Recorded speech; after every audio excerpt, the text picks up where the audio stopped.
He's done killing people. And lock in on Azir. Okay, here we go. Tempt is going to an old favorite. Azir has always been a pick that has dogged Kuro. I like the music change with that. Like as soon as Drop the beat, baby. As soon as Azir comes in, the music just gets amped up. Azir we have not seen in a long time and has always been, as we say, the Achilles heel of Kuro.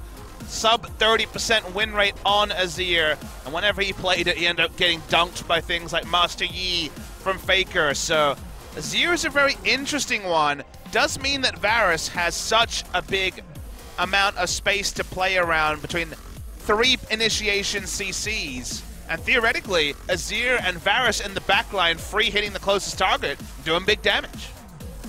All right. Well, interesting shakeups here. BBQ Olivers trying quite a lot of different picks with that Sejuani in the top lane. And the Azir in mid for Tempt. Gonna have to put on one hell of a performance. I mean, you think early can really poke down that Galio, but as those tanky items start coming through, it's going to be a bit more difficult to chunk through that HP. It's a pick through a team comp. Basically, the thought has always been Achilles. Well, Galio's not going to kill you, so you can play whatever you want, and whatever you want this time represents the Azir. All right, well, pressure on game 3.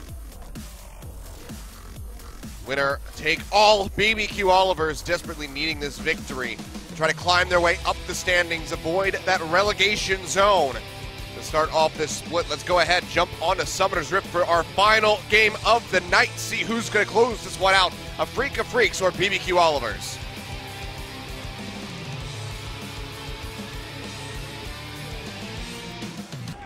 Meaner terms. Let's hear looking to contest. He's going to jump over the wall here, straight in onto him. The Dragon's Rage just finishes him off. Spirit coming up with the first blood. They'll follow up with the Rift Herald to boot. That was smooth from the side of the Freak of Freaks. Shouldn't be surprised that MaRin will be picking up the Rift Herald. I think Afrika are one of the few teams that have given their Rift Herald to the top laner. Yeah, dismine is what he says. Walks back up top. Needs to be respectful. Crazy's burst range not massive, but there is the health bar from MaRin. Spirit will continue to provide coverage in the top lane. See Crazy yet. Chucking him down pretty considerably. We'll get the freeze in. Big burst of damage comes down, and he'll just get soloed out. Yeah, Spirit was further away than he expected. I don't think Crazy has the damage without the ultimate. No cooldown reduction on the Q. Yeah, at this point either.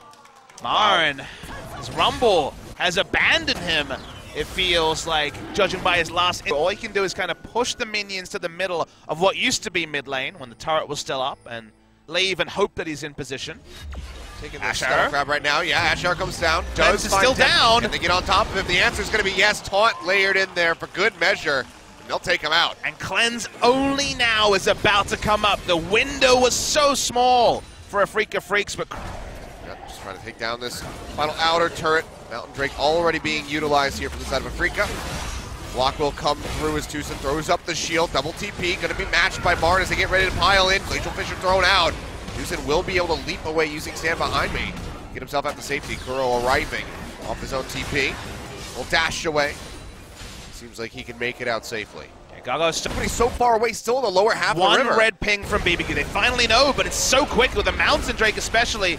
Here's the heroic entrance. Yeah, heroic entrance comes through. Ash Arrow thrown out. Catches Bless, I believe, to slow him up, and that's going to be the Baron going down over to a Freak of Freaks in 21.5 minutes.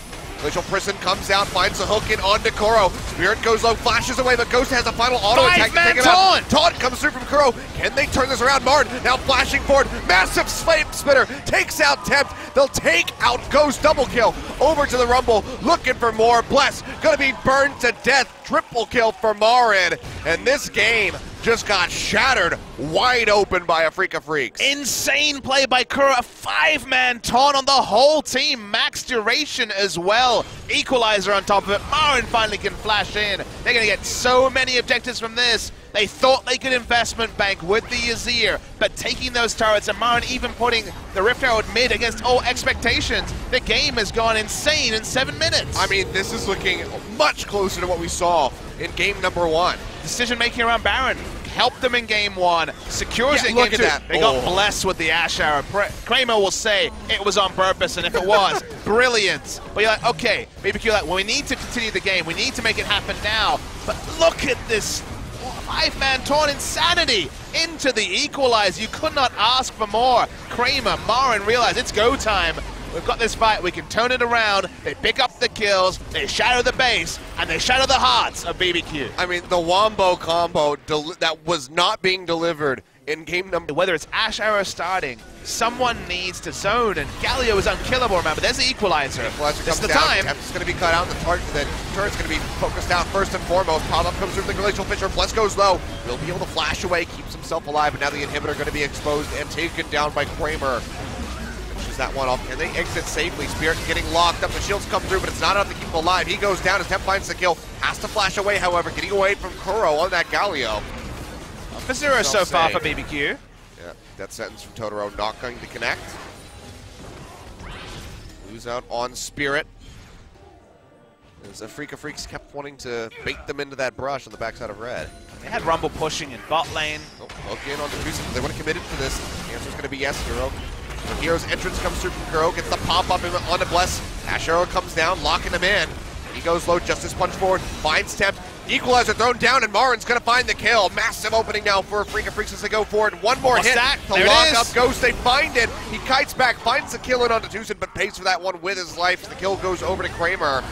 And Elder Dragon, be damned, the Afrika Freaks might just be pushing in for the rest of the inhibitors as that wave has been built up in the top lane. The pings were through the mid lane. They wanted to ride that into a second inhibitor, or they could just take the minions in top and try to end the game right now. That's Spirit's idea. They think better of it. They'll just go mid lane. Very long time on Tempted Ghost. The game could still end here. See if they can close this one out. Wave being escorted forward by MaRin, just zoning them back as the second inhibitor. Could just go down as an insurance policy, but seems like they will just go for the finish. The first Nexus turret going down as Crazy desperately tries to lock them in. But you can see them just having to head for the hills. MaRin flashing forward, trying to get the finish off onto Bless. Can't quite get it, but the Nexus is now exposed. Bless trying to heal up, but it's still 7 seconds left on the Temp. And Afrika Freaks, after an abysmal game number 2, will be able to close this out with a 2-1 victory. They get over the line again. Very long, very interesting series between the two. The perfect game seems like a very long time ago, Achilles. Game 2 was messy, but BBQ just about got it done in the end, kind of against all odds given where the comps are at.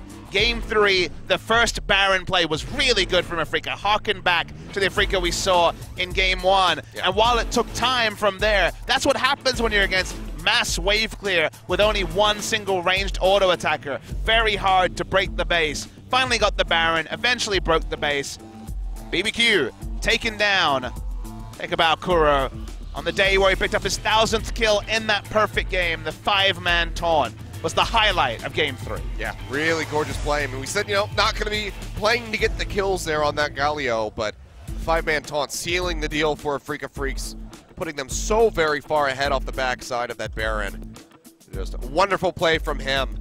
So congratulations all around for Kuro and the Afrika Freaks on the victory.